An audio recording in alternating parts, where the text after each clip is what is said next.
I had a mentor from the industry who was actually a data scientist and who had Mm, made this okay. transition. And it was extremely helpful to just exchange ideas and my worries as well about this with Yes. somebody who Very has good. Yeah.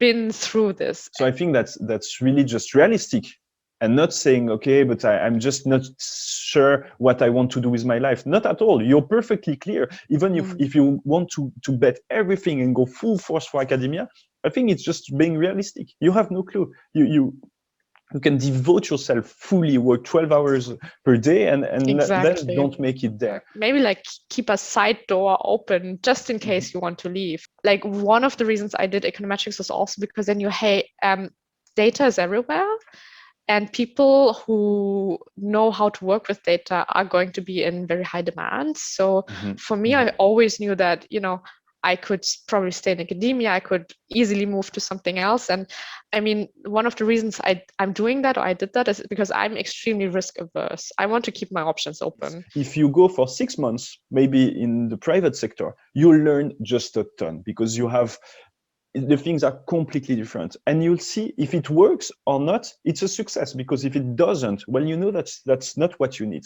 and you come back fully decided with your master or something else, PhD. But if you love it, well, maybe you will keep that way and be super when I receive applications for different jobs in academia even, what I see is, if you have done the straight line, Mhm.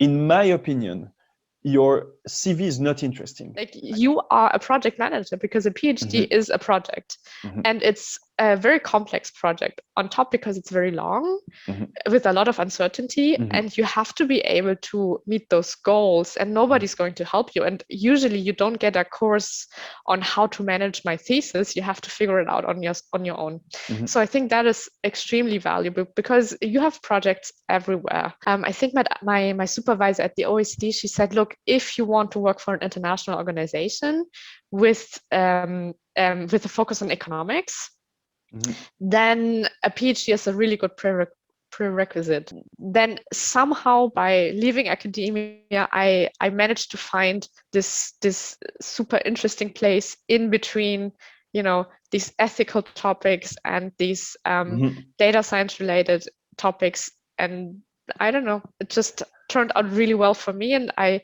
think, I mean, just to finish this, maybe I think everybody has these niches that you can feel Mhm. comfortable with. Mhm. And then the question is just, is there a job out there for you to do? And I think there probably is. And you have control over this. As you can That we measure what the effect of this would be. these different types of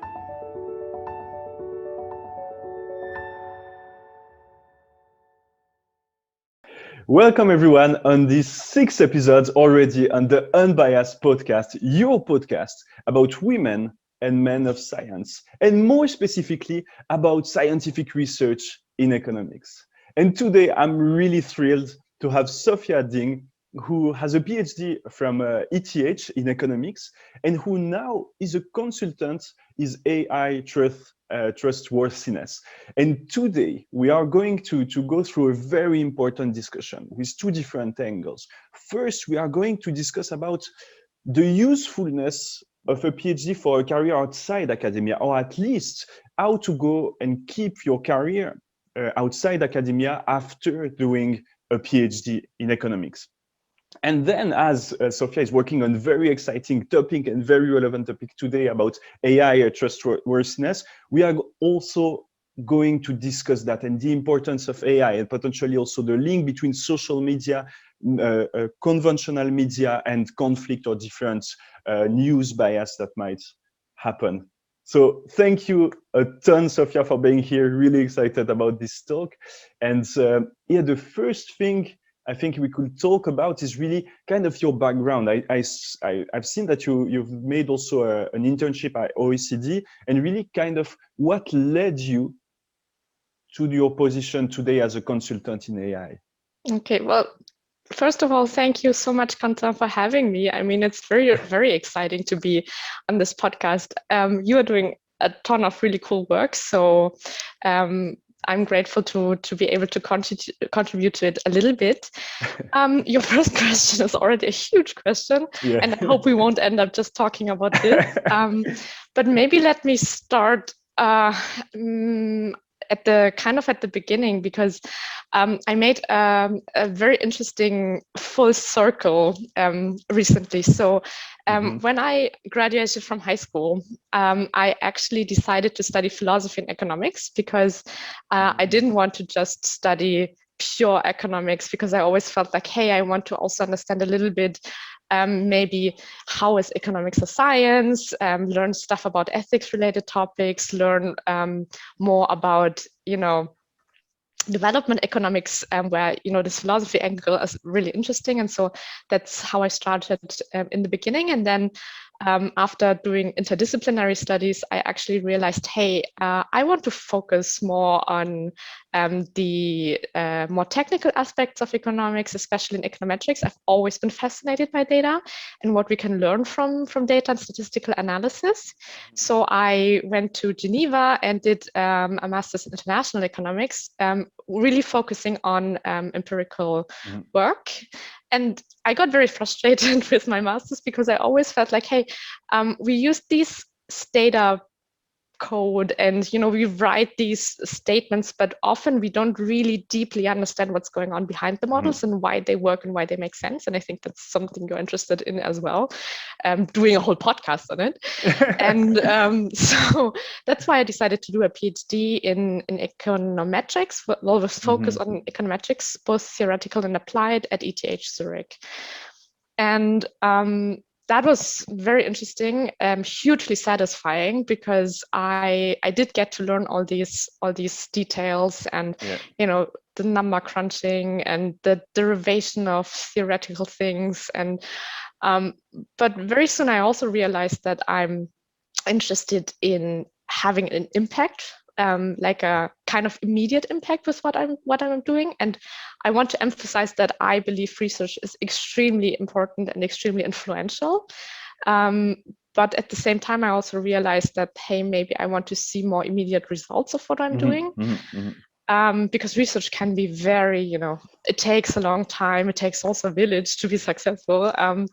And so that's why I decided to switch career paths and leave academia after a short, transition time as a postdoc. And then I had like a couple of choices that I was considering. I was thinking maybe I could go into data science, since I have this background in econometrics. Maybe I could do strategy consulting, because there you have plenty of opportunities to learn, very broadly about different industries. And then somehow I found this niche that is kind of IT and digitalization consulting, which I'm doing right now. And I'm very happy about my choices. Yeah, very good. Thank you for this explaining and presenting your path. Indeed, I think it's really a path, the PhD, where you have, and I think maybe that's jumping ahead, but I think that's really a path where you always question and you end up, and I think the core and how you ended up there, I think it's really interesting as well. For me, it was the same or similar. I think I really wanted to do the PhD because I wanted to see more. I wanted to understand really, and exactly as Charles said on the podcast before, to see what's under the table. Really, you have those computations, but you want to really understand and how it's built.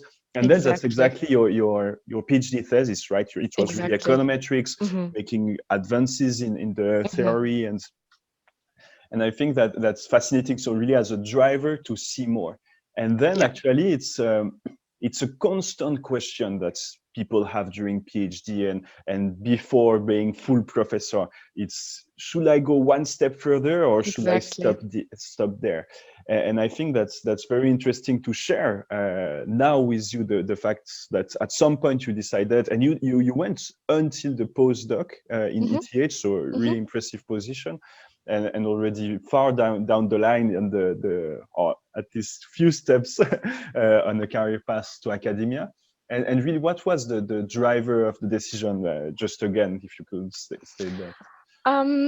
So probably a combination of things. I guess the most obvious thing was that while I did enjoy doing research a lot, and I thought that my thesis was, I mean, it was extremely interesting to work on the topic, Yeah. I also realized that on the one hand, I want to somehow contribute a bit more directly to Yeah. society, Yeah. Okay. like not Yeah. the long term, not this, huge thing where you contribute to science, but like have like some small immediate impact. And I Yeah. think that was a huge motivator for me. Also to be able to just finish things. So with papers, what happens a lot is you start working on a project, Yeah. you write a first version, you at some point hand it in, you get a revise and resubmit if you're lucky, then you have to work on it again. It might take, I mean, up to, I've heard people that have been in the process for like 10 years. Exactly. Yeah, me too. Exactly. Yeah, yeah.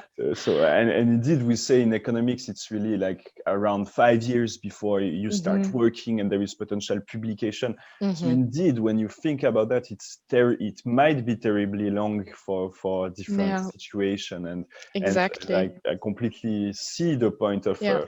of indeed it's worthy, but it's just different time frame and possibility to see your process and Exactly. results, Yeah. and indeed in the private sector it might be more direct because you Mhm. usually don't spend 5 years before potentially seeing results. Mhm. Which is good. Yeah. I think it's complementary.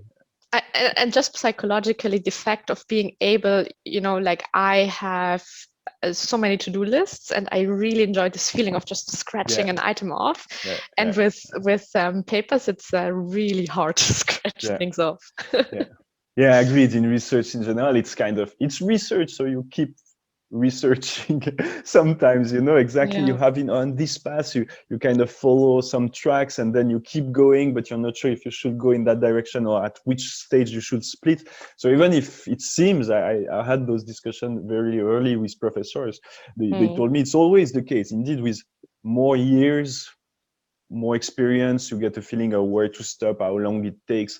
But this unknown world is Mhm. usually a little bit difficult. Yeah. Yeah. Yeah, and I guess one other factor was that I really love living in Zurich.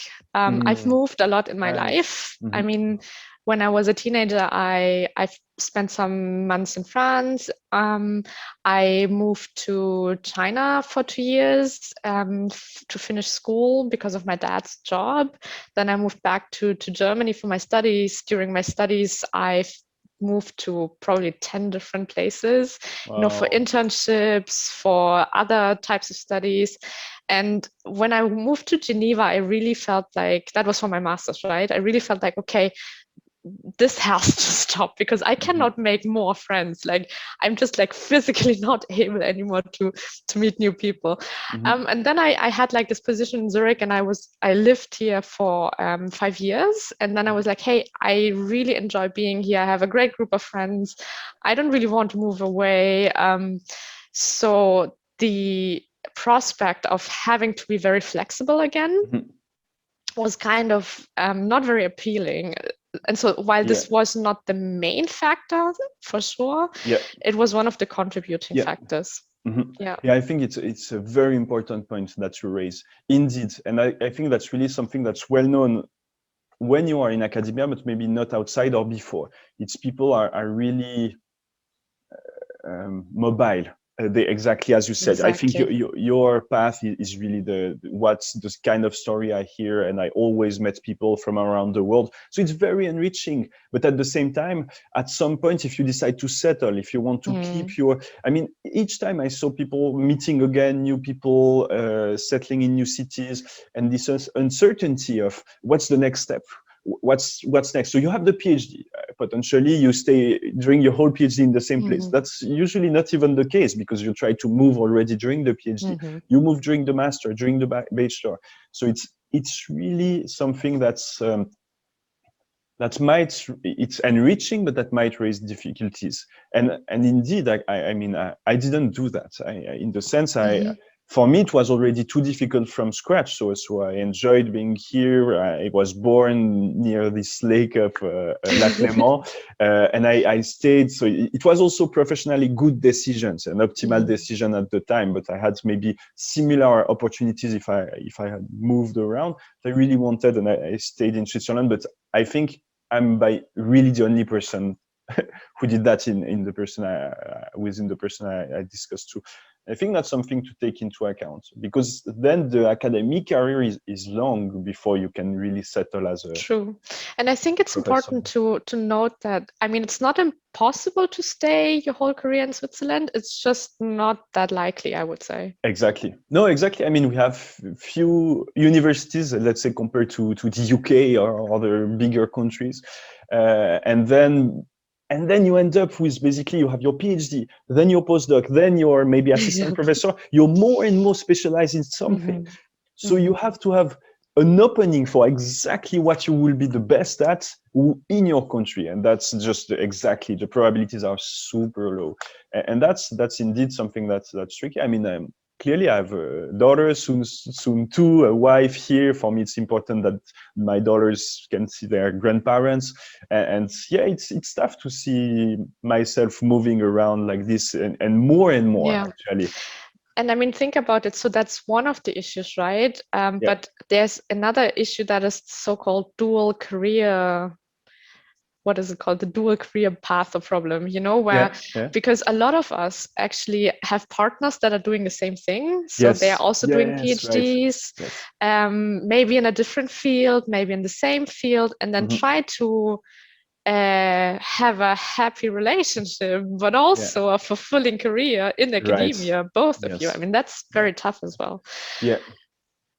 Yeah, that's completely true, Sophia. And I mean, I remember being in some several hiring committee at the University of Lausanne. It was always something that was discussed, like really with the potential person. What about your partner? Is it possible that he or she moves also children? And always you can really see that it's the whole family that has to follow usually. And usually, as you said, there are many match between people within with the academic career for several reasons. And then it's even harder if you have to find like an institution for two position or institution that are close by. But on the good side, let's say, I've seen that it's really something that's known, and that the universities and academics try to take into account and to help with that. But indeed, and again, I think you can make these things work, but I also think that like everyone has to decide for themselves how much hardship, in a sense, they are willing to live through in order to fulfill their dream career in academia, and also if it's actually the dream career. And I think in my case, it just wasn't, for several reasons. Like while I think I did enjoy working on my thesis, I also think I enjoyed other things equally, like as much or maybe even more, because I started volunteering with female refugees, and then I started, creating an association that supports female refugees to go to university in Switzerland. And I, at some point, like put so much effort in this association that is that we officially founded last year under the name of Sport Education Empower Together, SEAT. But I just realized there's so many other things that I'm interested in that for me personally, this trade-off wasn't worth it. And I think that's something that everyone should just think about very calmly and clearly and take the time, because it's not an easy decision. Like, obviously it's super cool to work in research. And then there's so many things that you have to consider to make this choice, that it makes sense to start thinking about it early, and just always, keep well, I call it keep a side door open just in case you want to leave. Like one of the really hard things is really deciding, like I was very worried that at some point it might be too late to leave Yes, yes, yes, yes. successfully in a sense. I think that was one of the big fears I had, and also things that I started talking about with, you know, people that have done it. And that's, I think, maybe one of the first, I don't know, like tips I can give, like really like practice advice.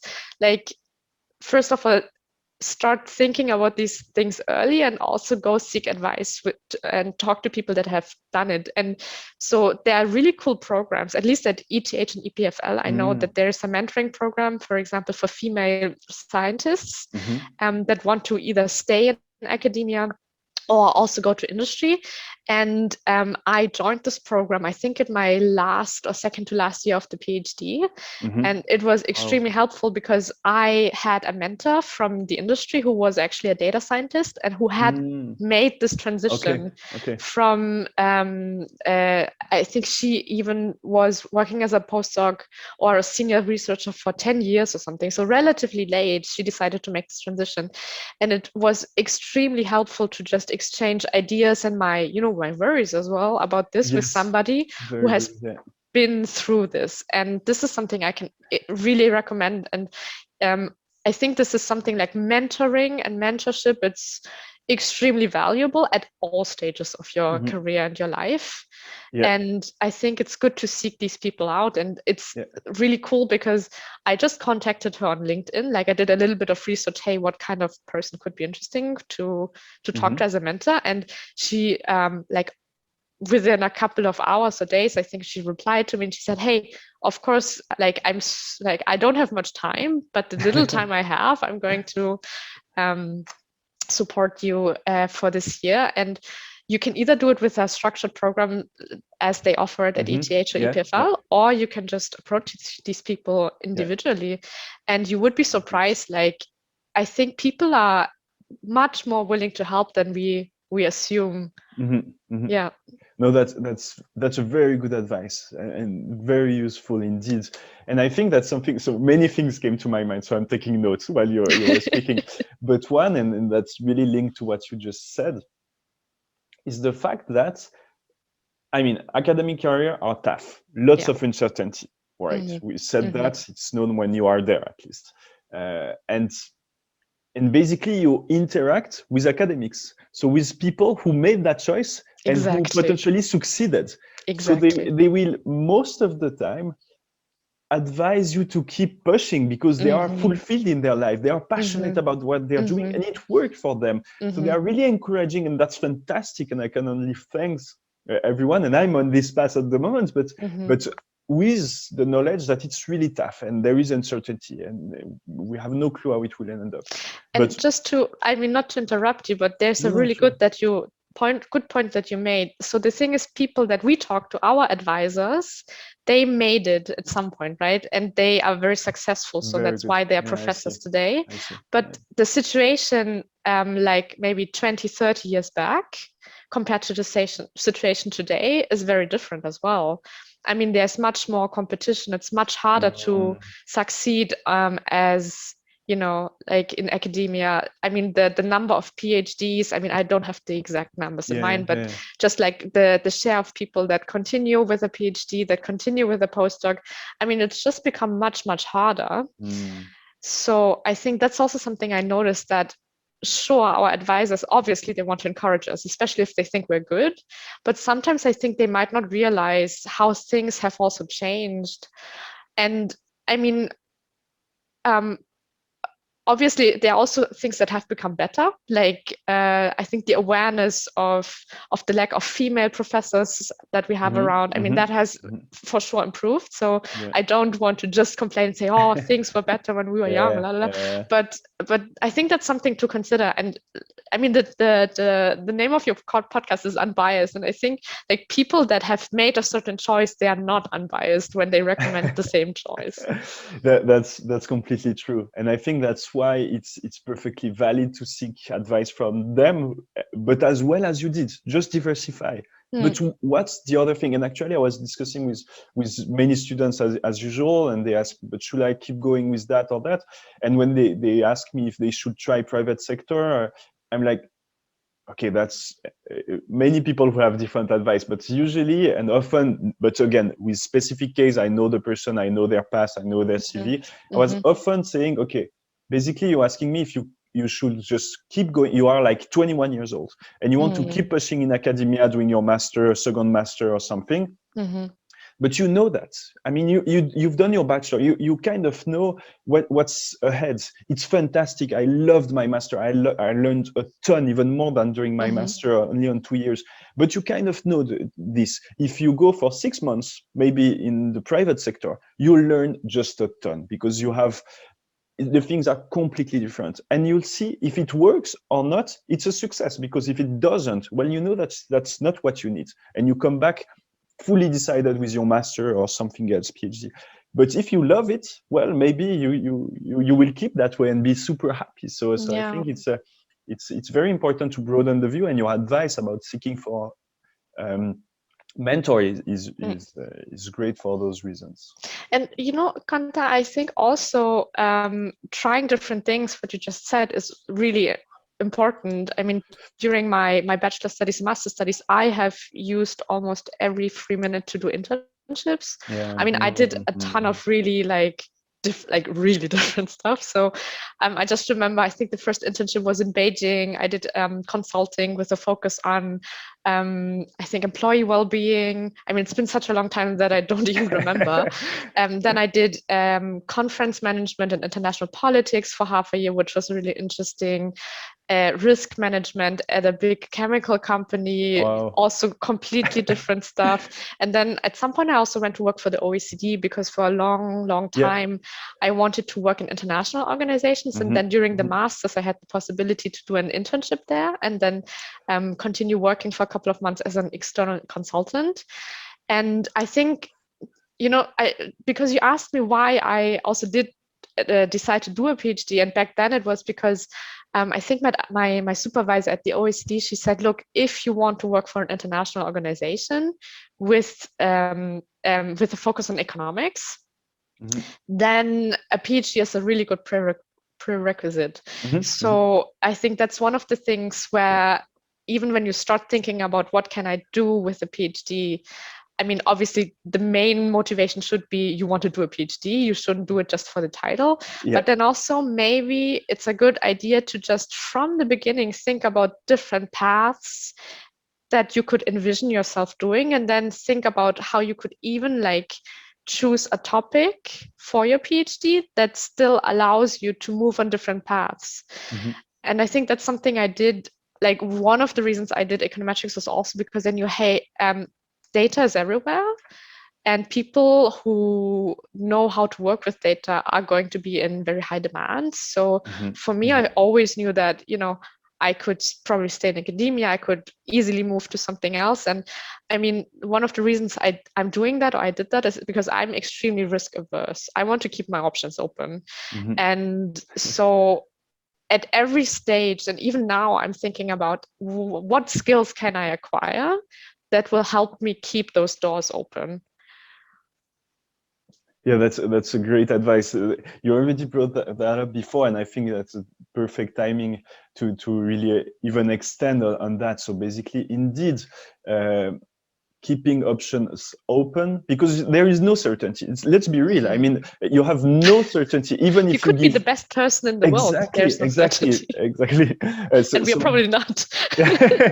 Exactly, definitely. So the competition is fierce. Tons of smart people, and uncertainty, because it's not a perfect process. So even if you will be the best, maybe you will never have the perfect position open, or the time to wait for this position, or being just selected for the optimal position, because it's not a perfect process.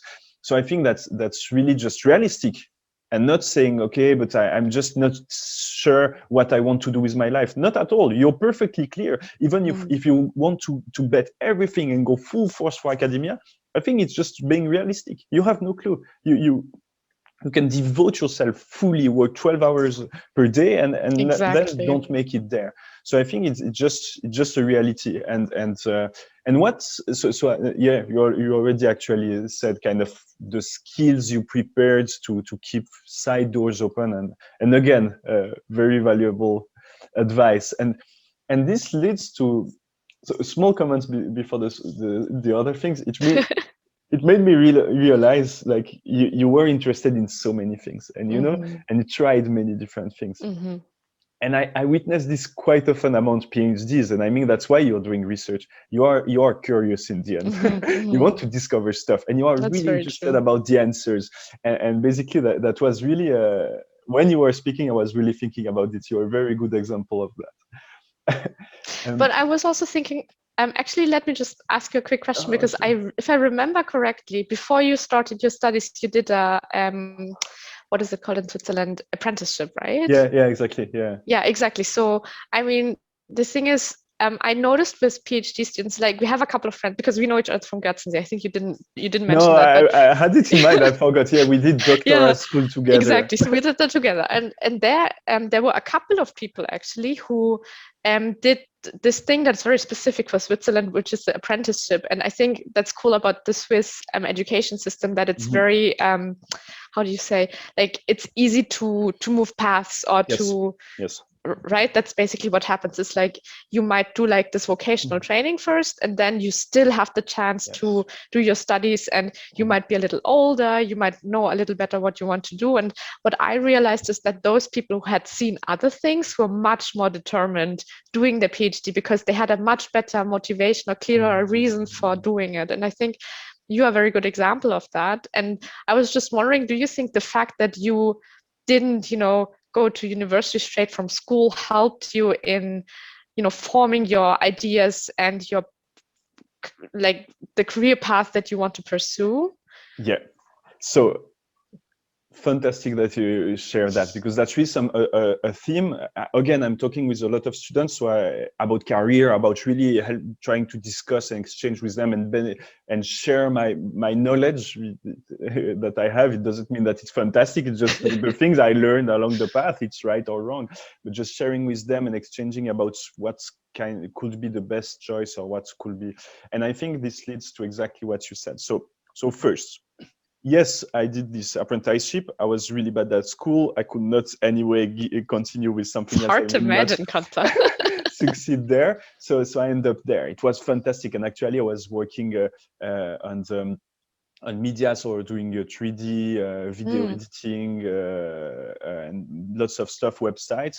And then basically, I ended up in I took really the time. So exactly as you said, I could work at the time, see what I was passionate about, but really start to think, okay, this could be my life for the next 20, 40 years. But what could be better, what I really want to achieve? And exactly as you said, when I was in first year, that was something striking. I was maybe 3-4 years older than others. And I was really decided. Most of them, they were just finished the usual studies. I'm not sure how you say in English, but high school. And they kind of came to university and end up, not everyone, but often, like their parents suggested going for economics. They like a bit economics, so they went there. It felt natural. They wanted to earn tons of money, so they went for economics. And not the best motivation. No, and definitely, and I was really driven. I wanted to be there for what was afterwards, and not because I necessarily like that. And I could really see the difference. I really want to learn. I made that decision. It was costly. I was working. I came back to the studies, and exactly as you said. And I think it really answered a lot of things. I knew why I was there. Maybe just to take up this point, what I realized is, don't you think that, I mean, you've been working with media before, and don't you think you've gone full circle as well, in a sense that, look at what you're doing now. Yeah, exactly. I mean, I guess you've acquired some skills way back that now come in really handy, and you didn't even know that would be the case, right? That's fantastic, yes. But I think it just shows how sometimes we have like these things that just for some reason interest us at some point in our lives, and then we do a little bit this, but not really with the motivation to make a career out of it. I mean, look at me. I studied philosophy at some point in this disciplinary bachelor study program, and now I, like, after more than 10 years actually, I also realized, hey, all these things that I was interested in back then, but it was like a very vague interest. I didn't really know how I would use it in the future.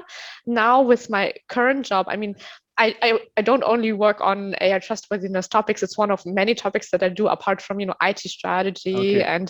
and assessments and all these things. Mhm. But like one of the things I work on is this AI trustworthiness. And this is something where all the things I learned back then about ethics, about theories in this field, I mean, it just made me realize that's an interest I've always had, Yes, but I yes. didn't really know how to, bring it into this PhD, for example. And I think sometimes we just get these opportunities and we don't even realize. So I learned that's another practice tip. Number two.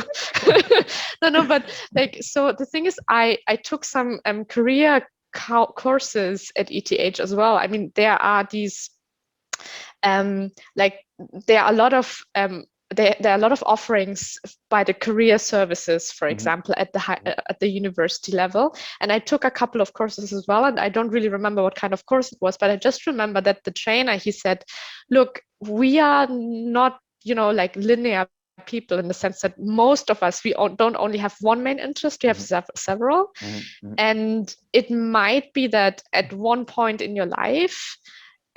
One interest might be the major thing that you're working on, but always keep like a foot in the other one because there might be some opportunity arising from this other interest that you are not even aware of Yes. right Mhm. now. Mhm. So one example would be, for example, I've always done voluntary work. Like during the PhD, for example, I helped. At the beginning, I was volunteering at the Youth Red Cross, just playing with refugee kids on Saturday afternoons. And then at some point, I started volunteering for this association that helps kids with migratory backgrounds to do the homework. And so there I helped a young girl from Afghanistan to succeed in high school. And then at some point I started volunteering for another association and working on female refugees that want to Mhm. study. Wow. And Mhm. while doing this, first of all, I started building up project management skills Mhm. that are Mhm. extremely useful Mhm. both in the PhD as well as afterwards. Yes. And also, I just realized, I mean, I could envision, I mean, maybe not now, but like in 10 years' time, maybe I want to go full on into the NGO sector again. Who Yes. knows? And it's Yeah. good to just do these small things on the side to keep, to have a network, first of all, because if you Yes. don't have a network, you don't know about the opportunities. Yes. So that's super valuable. And I think that's also probably something that happens to you with your podcast. And the other thing is just don't give up on things that you're interested in because you think, oh, it's not my main career. I think Mhm. Mhm. that would be a pity because you waste future opportunities that might lead to something interesting. So Yeah, completely agreed. So yeah. exactly, and actually that led to the thing I forgot before. So I wrote it this time. But exactly to it's so yeah, I did this process circle, and actually I contacted the school I was 15 years ago and sent them the link to the YouTube Oh channel. They were wow. super excited, and I told them like I did math for several years, and now I'm back at doing as Mm, well those marketing stuff, how to reach out to people, and I was super glad because I was passionate about that. I could not just focus on everything at the same time, but now I just can use this knowledge, and I'm super glad. exactly. And the second Exactly. thing, and I completely agree with you, and that was the topic and the things I discussed with the students about their career, is that Hmm. when I receive applications for different jobs in academia even, what I see is if you have done the straight line, Hmm.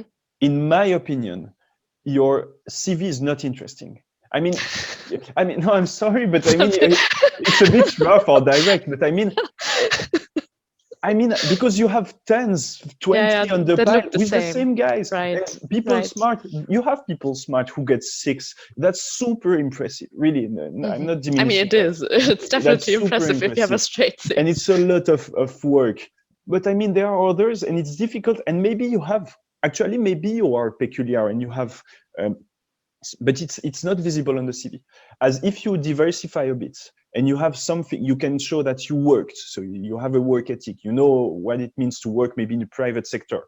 You have different experience with different things. You maybe have built other skills or are able at least to show them on paper. And this is, in my opinion, when I hire people, really highly valued. And again, that perfectly links to what you said, to explore, to things, also do little things aside. And I think when I see CV, it's really striking for me. It's a very important point. And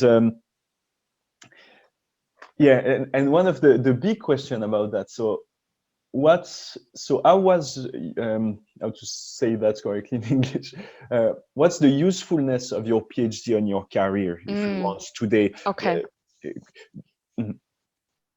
Okay, so that's an excellent question. I mean, let's start with the certificate or the diploma. The Mhm. fact that you have a PhD title, it's worth, like, it depends what you want to do afterwards. So for certain positions, it could mean that the company or the institution thinks you have gained a valuable work experience. It could count as nothing. So it really depends. Yeah. So for that, I mean, it's hard to give a clear answer. I would say if you want to work as an economist, for sure it's helpful, right? Because you've gained relevant work experiences, I think is the word that people use. But for other positions, it could be not worthless, but it would just be, it wouldn't be counted as relevant work experience. So it could help you start at a higher position. I mean, at the company I work now, I was hired at a higher level because of my PhD. And I know, especially consulting firms, they tend to do that. And they are really like, they really value people that have done PhDs. And I think in consulting, it's definitely valued. In other areas, I'm not sure. I think it would depend on how close is the position to what you've been working on, and how close is the position in actual doing research, because then obviously it would be very relevant. But apart from the title and stuff, I think what you learn during the PhD is extremely valuable for what you will be do afterwards. On the one hand, to a certain degree, of course, the content that you've been dealing with, like the research questions, the tools, the methodologies. But I think the more important part is this thing, you know how to self-organize. Yeah. I mean, it's so hard, right? Yeah. I think you even have an episode about how to self-organize. Yeah. I mean, that shows how important that is. Yeah. Like, you are a project manager because a PhD is a project. And it's a very complex project on top because it's very long with a lot of uncertainty, and you have to be able to meet those goals, and nobody's going to help you. And usually you don't get a course on how to manage my thesis. You have to figure it out on your own. So I think that is extremely valuable because you have projects everywhere. I mean, that's just the most usual way of getting things done. Anywhere in the world, you do a project, right? Yes. And you often have to also manage your budget depending on your responsibilities.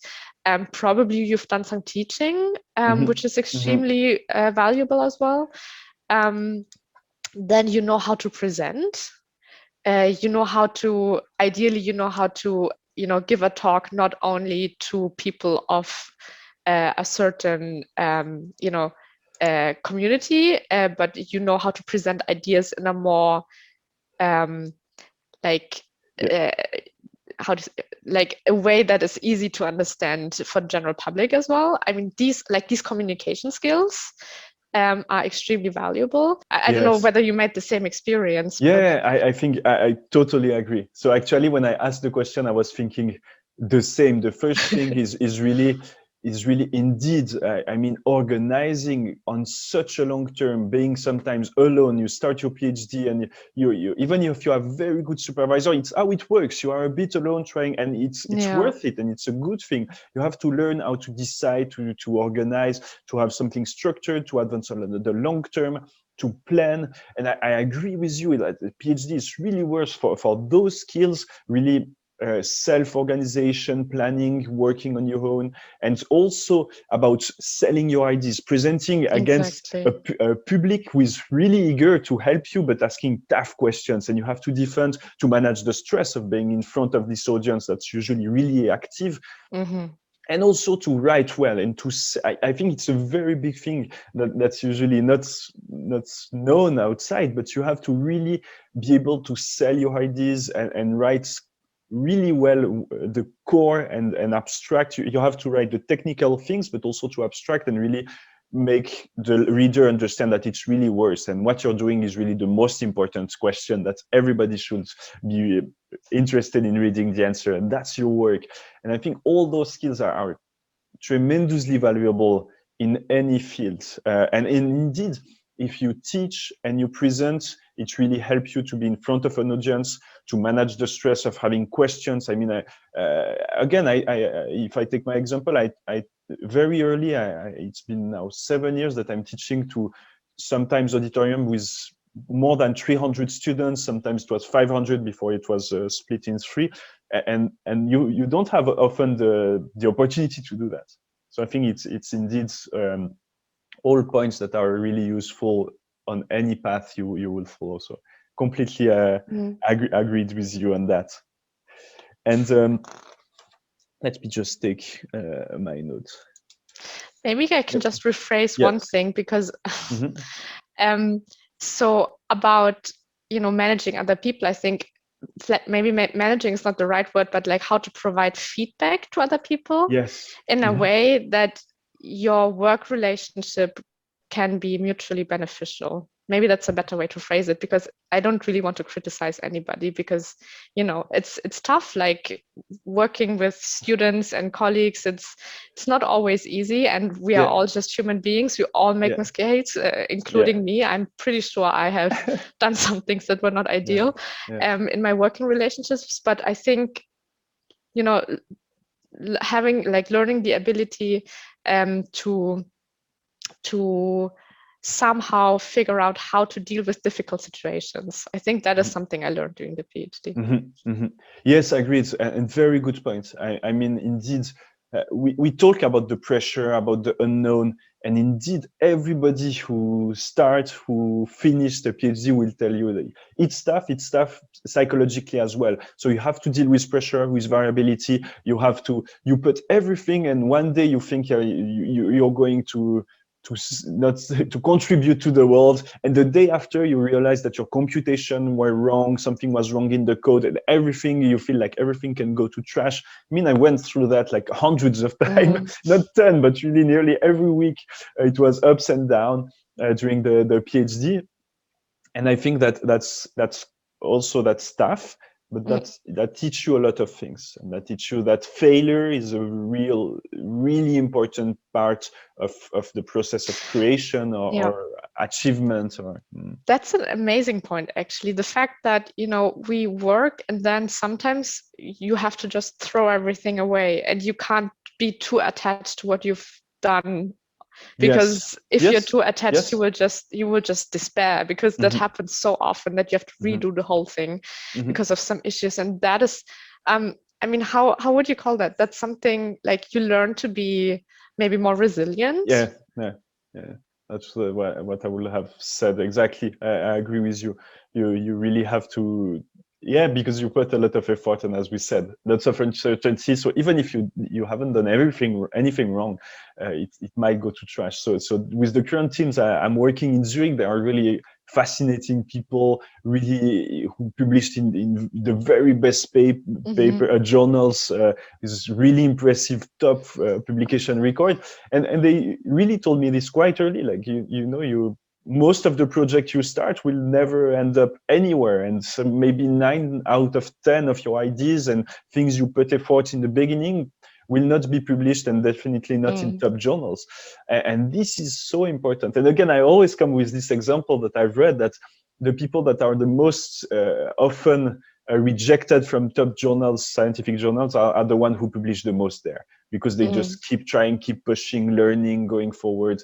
And I think again, that's really something that followed me a lot recently, that failure is really really one of the best teacher and a necessary True. part of the process. True, but at the same time, we usually don't see necessarily how often somebody has failed as compared to how often they have been successful, right? I think there's Yes. even been this trend that some professors, Yes. they wrote CVs of all the rejections that they received, right? Mhm, Because, mhm. we see these CVs of professors that made it, and it looks awesome. They got like the best scholarships, Yes. and they did research stays at Ivy League universities, Mhm. and then it makes you feel super inferior because you're like, Yes. okay, what have I achieved in my life? Mhm. But then just to say, maybe it's just that, they have also received a ton of rejections at the Yes. same time, and we are just not aware of it. And I think Yeah. that helps to, make it a bit like Mhm.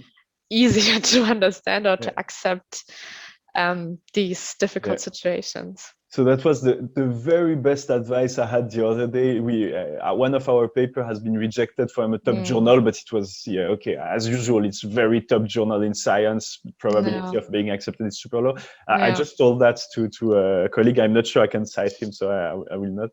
And he just told me like the very best advice. He told me, okay, like give a hug to your daughter and move on. I mean, exactly. in the sense you will face this tons of So time. many And I think times. your point with resilience is super important. So either, of course, I have no clue about the causality here, but Mm, maybe if it helps at least to build a bit resilience, that's also why you keep and stay, or those people who are professor are resilient and are able to face failure and move on and just go for exactly. the next project. Exactly. Because else, if you take it personally every single Yeah. time, I mean, it's just gonna crush you because Yeah. imagine.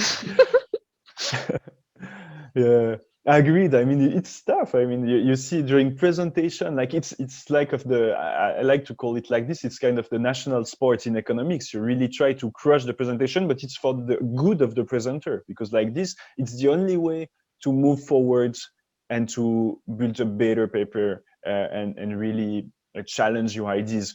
And so you are potentially crushed during the presentation, but again, it's Mm, not personal. It's really rather as helping science. Then you send your paper that you work years to journals and you have like desk rejection in 5 minutes mm. and you're like, what the hell? And again, exactly as we said, like move on and that's part Can of the I just do a little parenthesis because that's a yeah. topic I've been interested in even during the PhD. Like, I think I've heard from a lot of people, and I think there's some research as well. I mean, I don't have the papers in mind, but that the environment we face in economics is particularly tough. Is that something you've been experiencing, or like where you know people that have been experiencing this? So again, always thinking about about statistics behind. Is it Mm, externally valid? My view, I'm not sure because I'm mm, within this context, so I face only mostly people in this context. But mhm, indeed, I've heard quite often that at least people in these fields will say that it's especially difficult to publish in economics. It's completely insane. You spend, as we said, years on papers, robustness. They ask you, I don't know how many revisions. And even if it's evolving, because everybody is exhausted about that, it's too costly. And then the 25th revision is not really worth it in terms of time for publication to publication. So, and as actually, I kind of personally witnessed it a bit because we published recently a paper to one of the top 10 journal in environment. mhm. And maybe it's again, Congratulations. thanks. Thinking in statistical term, it's a sample of size 1. So actually, I cannot No, say nothing. But with this no. anecdotal evidence, what I've witnessed is that I may be too much in academia. The thing is, well, the process was quite fast, really Mhm, straightforward. We had one round of revisions. It was not. It was really relevant and useful comment that we took. We took care of that in maybe 2 weeks. We submitted, published in the week after, and we are out with the paper. And that's from the first day we discussed to the publication. It has been, I think, 6 months or something like that. And that's very fast. yes, and I think that's absolutely not likely in economics, to say the least. And Mhm, And indeed, it's tough. So now I know also people who are moving to rather publishing in general science journals, Mhm. even if it's Science, PNAS, Mhm. Nature, like really the top, really toughest journal to publish. But actually, in the end, it's faster, and your probability is not that low compared to top uh, journal in economics. So But indeed, then the question is, why is that the case, okay, right? Like, yeah. how come? What is so particular Uh, about what we are doing that it justifies okay. this So here process? is I I'm not sure about the initial cause. Mhm. What I feel is like we are stuck in something. You are a young academist 10 years ago. You experience that really tough to publish. It's how things are done. You send something, the referee just has to criticize and say something clever, Mhm. and Mhm. then go again to show that they are worth it. And they had to do this to publish. So basically, they replicate the behavior they were. So that's my 2 cents. I have no clue if it's the truth, but my understanding of today. What's the initial thing? Why it became like this in economics? Maybe again, my 2 cents. No idea if someone else share that view, but it's as you ask now. What came to my mind is we are a social science in the end, and I Mhm. think they wanted to differentiate from other social science by doing things very precisely, by Mhm. working with math, very strong math statistics, and really a focus on causality, which is really tough mathematically to show that. And I think linked to that, to justify that they were doing things properly, cleanly, that they have a quantitative approach compared to other Mhm. social science with causality, it went through this 20 revision rounds and showing tons of math and showing that you learned your math. So again, that's my 2 cents. No clue if. Mhm. But because I was just thinking, I mean, one of the reasons why staying in academia is tough, I mean, in general, but I guess particularly for economics, is because of these kinds of things. Because Mhm. Yeah. one of the points I raised earlier was, how do we know how long it still makes sense to stay and when is a good point to leave? Yes. Because the Yes. Yes. fact Yes. that publishing takes so much time Yes. leads to like so much uncertainty as well. Because imagine you are done with your PhD, maybe you have 0 publications. That was, I think, the case for me. And then you start a postdoc. I mean, there's no guarantee that in a certain amount of time you will Mhm. have like the number of Mhm. publications in particular journals that will allow you to make the next step Mhm. towards Mhm. your goal. Mhm. And Yeah. I think I'm not sure why that's different in other areas. It's just something I have also been thinking about. And again, not the main reason I left academia. I think for Yeah. me, it's more like Yeah. a thing of personal interest Yeah. and Yeah. stuff. But I think that's a contributing factor. Yeah. Yeah, I mean, again, I never studied that properly. And that may be an issue when you do a PhD. Before, at least for me, before saying that I know something, I really have to know the things very I well, have to the know the same. numbers. It's very constraining. I Yeah. noticed that in my current job, like I'm in Yeah. consulting, Yeah. people sometimes just tend to say things, and I'm always like, I feel like paralyzed. Like, I Yeah. don't know. Yeah, How can I exactly. say this? I don't know the literature. I haven't read Exactly. 10, I 10 haven't done books. the literature review. Yeah, exactly. Agreed. And maybe it's an handicap The when you want handicap. to just share a quick discussion like this. But well, Exactly. it's how it is. And yeah, indeed, again, thinking about examples that I have, I teach to medical doctors statistics. Their Mhm. publication process is super fast. They will publish during their PhD. Many publication will be from last 6 months or something like this, and indeed it's incredibly fast. And for other fields of research that are with people I discussed, is indeed usually it's way faster. Even in economics, in not Yeah. economics, but I Yeah. was talking with a friend with a PhD in actuarial science, and again they were like really publishing way faster Yeah. than And I mean, I've heard that, for example, if you are trying to become a professor at a university with different fields, it might happen that there are professors on your hiring committee that are not from economics, and exactly they just don't understand how you can't exactly have 20 yeah publications after 5 years or something. yes exactly So and that's, I mean, honestly, that's a problem. Definitely. And for example, for the Swiss national funds, so for getting grants, sometimes it's very hard because if the committee is from a different background and not really used to this process in economics, that's something that I've heard quite a lot. Like people really puzzled, but wait, you have done the What did you 5 do? years PhD and you have no publication, you have just draft of things. You're like, yeah, but in our field, it's not the optimal strategy and so on, and for different reasons. But yeah, it's indeed it's a bit costly, I guess, on that side. That's true. That's true. But yeah, it's a tough process. We'll see. We'll see where it leads, how it evolves. I know that, and I really witnessed that there is a definite willingness and big trend pushing for shorter papers in economics, and everybody is exhausted about those numerous revisions and so on. So we'll see how it evolves. But again, just a small thing, maybe before moving forward, it's just for maybe people who are not used to this. Just in few words, what's the process to become a full professor? So usually, indeed, you have bachelor, master, you apply for a PhD. PhD is a work, is not just studies. It's really a job where basically you're doing the same more or less as a professor, but at a lower level. You're trying to do research, and you often teach a bit aside. But the more big thing is really doing scientific research.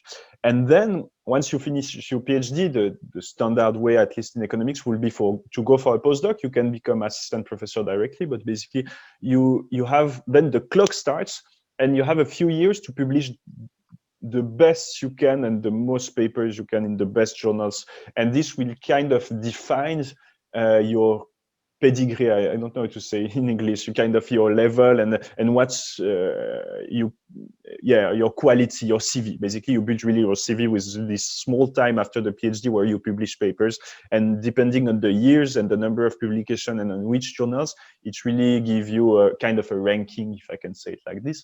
And then you can go for maybe a assistant professor or tenure track professor, which is basically you have a few years, maybe 3, to publish again even better, reach some threshold, and if you pass this threshold, you can become a full professor, and then you are settled. And if not, you are usually not back at the beginning, but indeed you have to find another position for tenure track and fight for this. So the process in total, maybe you have 5 years as a PhD, sometimes 6, sometimes 3.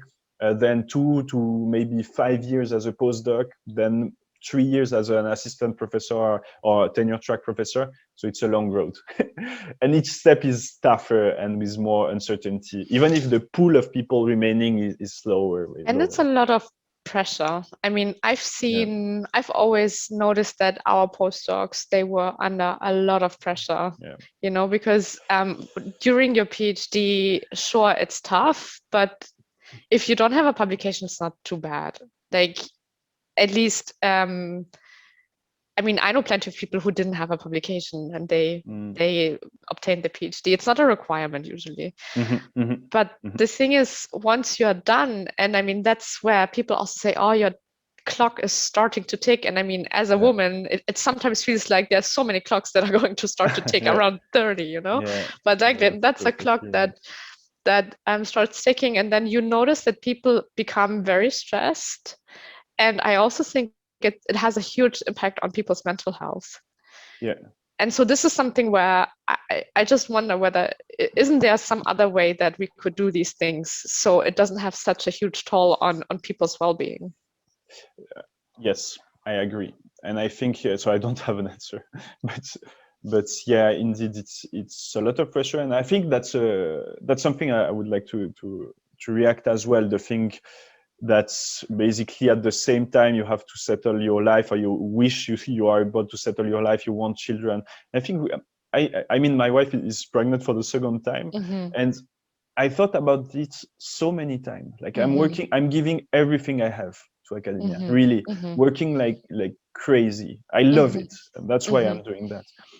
But I was thinking really often, what if I had to take a maternity leave? What if I was a woman and I had to stop for a few months? I mean, it seems, for me, I'm already stressed, and it seems so tough that I really work the best I could and invest a lot of time in that. And I feel I will be scared to stop for a few months to see what happens without being at the core of the action and like, advancing.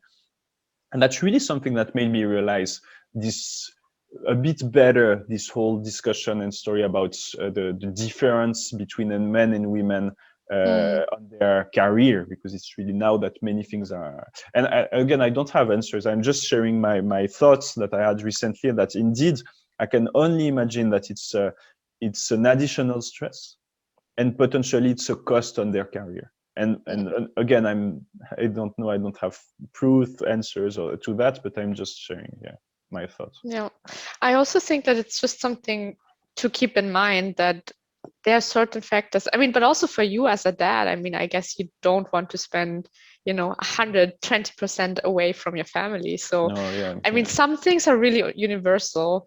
And so just in general, I mean, uncertainty affects you as well, like independent of your gender, No, sure. right? Like the fact that maybe, I don't know, you do have a wife who I guess she's working usually. What about her job?